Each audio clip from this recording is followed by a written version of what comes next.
So guys, let's discuss this question. Question is, the average age of a class having 35 students is 14 years. एक class है जिसमें number of students कितने हैं, 35 हैं, and in जो बच्चे हैं, इन सब 35 स्टूडेंट्स जो हैं, इनकी एवरेज एज कितनी है, 14 ईयर। ठीक है, इनकी एवरेज एज है 14 years.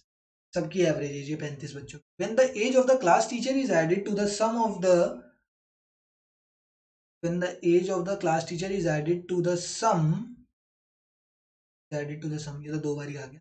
when the age of the class teacher is added to the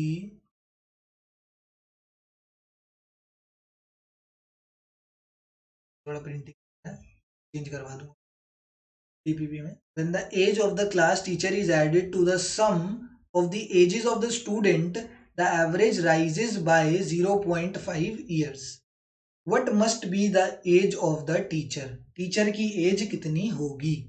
अब क्या हुआ, यहाँ पर नंबर जो है पता है कितना हो जाएगा, न्यू जो नंबर है वो हमारा हो जाएगा 36, क्योंकि सिर्फ एक सिंगल टीचर ऐड हुई है। एंड उसकी वजह से जो हमारा एवरेज पता है कितना राइज हो गया, जो हमारा नया एवरेज आया वो हो गया 14.5 ईयर्स। ये मुझे कैसे पता लगा, क्योंकि देखो साफ साफ बोला है टीचर एक ऐड हुई है, तो नया नंबर कितने हो जाएंगे, नंबर ऑफ स्टूडेंट्स मतलब नंबर ऑफ ऑब्जर्वेशंस कितनी हो जाएंगी 36, नया मीन कितना हो जाएगा, तो उन्होंने साफ साफ बोल दिया एवरेज राइजेस बाय 0.5, तो 14 से 0.5 बढ़ा दो तो 14.5 हो जाएगा। अब इस केस में मैं निकालता हूं मेरा सिग्मा एक्स। सिग्मा एक्स का फॉर्मूला क्या होता है, तो वो होता है mean into number of observation. कैसे निकाला सर ये आपने, मीन का फॉर्मूला होता है सिग्मा एक्स अपॉन एन, तो एन को इधर मल्टीप्लाई में ले जाओ, तो mean into number of observations करेंगे तो सिग्मा एक्स निकल के आ जाएगा। सिग्मा एक्स मेरा हो जाएगा, मीन है मेरा 14 एंड नंबर ऑफ ऑब्जर्वेशंस है 35। 14 इंटू 35 करेंगे तो मेरा आ जाएगा 490 आंसर। इसका मतलब क्या हुआ, इसका मतलब समझना, ये सिग्मा एक्स पता है कितना है, ये 35 लोगों का है। जब ये 35 बच्चों, सारे 35 के 35 बच्चों का वेट जब मैंने ऐड करा तो 490 निकल गया है। अब देखते हैं 36 ऑब्जर्वेशंस का कितना आएगा। अब मैं सम ऑफ ऑब्जर्वेशंस निकालता हूँ 36 वालों का, ये था 35 वालों का। अब सम ऑफ ऑब्जर्वेशंस निकालेंगे 36 वालों का, तो उसमें x1 बार इंटू n1 करना पड़ेगा, तो 14.5 इंटू 36 करना पड़ेगा। 14.5 इंटू 36 जब तुम करोगे तो तुम्हारा 522 आंसर आएगा। इसका मतलब ध्यान से समझना, देखो 35 बच्चों का तो वेट कितना है 490, बट जब 36वां बंदा ऐड हुआ, जब 36वीं क्लास टीचर ऐड हो गई तो वेट इतना इंक्रीज हो गया।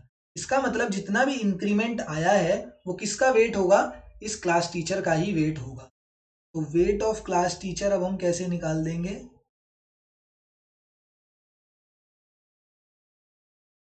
वेट ऑफ क्लास टीचर कैसे निकलेगा, जो ये 522 है इसमें से 490 को माइनस कर दो तो वेट ऑफ क्लास टीचर निकल के आएगा।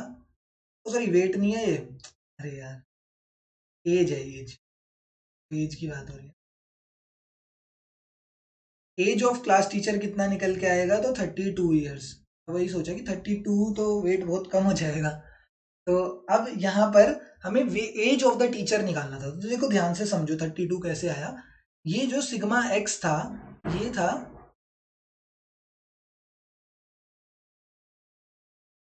सम ऑफ ऑब्जर्वेशंस ऑफ 35 स्टूडेंट्स, जो 35 बच्चे हैं उन सब का जब वेट ऐड करा तो वो 490 निकल के आया।